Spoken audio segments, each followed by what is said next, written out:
Pergunta: quais são os pontos fortes e fracos da visão pós-tribulacional do arrebatamento da Igreja de Cristo? Créditos: Good Questions. Ao considerar qualquer questão envolvendo a escatologia, o estudo do fim dos tempos, é importante lembrar-se de que quase todos os cristãos concordam com estas três coisas. 1. Está chegando um momento de grande tribulação tal como o mundo nunca viu. 2. Depois da tribulação, Cristo voltará para estabelecer o seu reino na terra.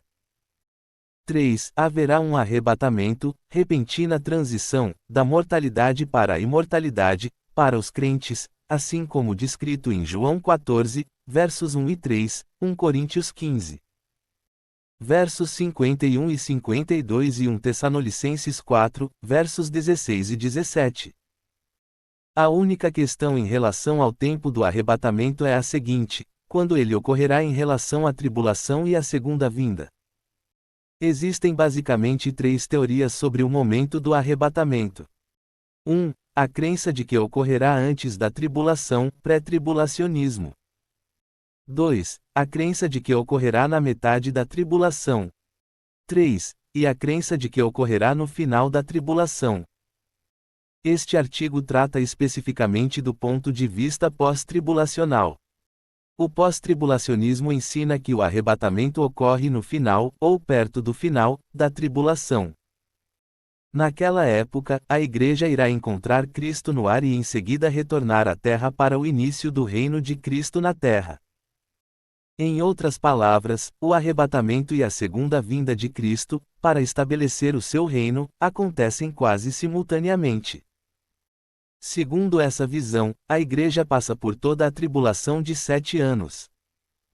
O catolicismo romano, a ortodoxia grega e muitas denominações protestantes defendem uma visão pós-tribulacional do arrebatamento. Um ponto forte do pós-tribulacionismo é que Jesus, em seu amplo discurso sobre o fim dos tempos, diz que voltará depois de uma grande tribulação, Mateus 24 versos 21 e 29.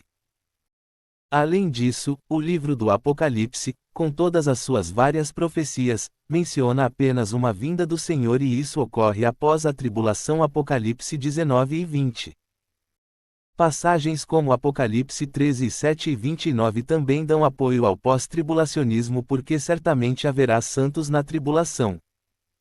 Além disso, a ressurreição dos mortos em Apocalipse 20 verso 5 é chamada de a primeira ressurreição. Os pós-tribulacionistas afirmam que, já que esta, primeira, ressurreição ocorre após a tribulação, a ressurreição associada com o arrebatamento em 1 Tessalonicenses 4 verso 16 não pode ocorrer até então. Os pós-tribulacionistas também apontam que, historicamente, o povo de Deus tem passado por momentos de intensa perseguição e julgamento.